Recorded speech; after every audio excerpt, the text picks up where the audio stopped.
তা তো এখনো অব্দি জানি না।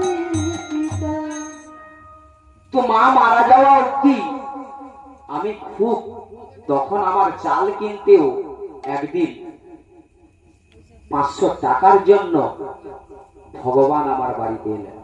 এ কথা কি করে বলবো? সকালবেলা চাল নেই বাড়িতে, যে খাবার দাবার করবো বাড়িতে চাল নেই, আর একটা টাকাও যে নেই তার পরের দিন ছেলেদের মুখে ভাত তুলে দেবো, এরকম একটা দিন এসেছিল আমার কাছে।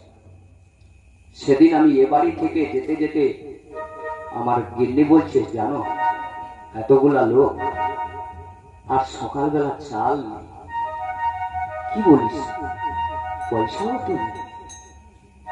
ঠিক আছে চলো।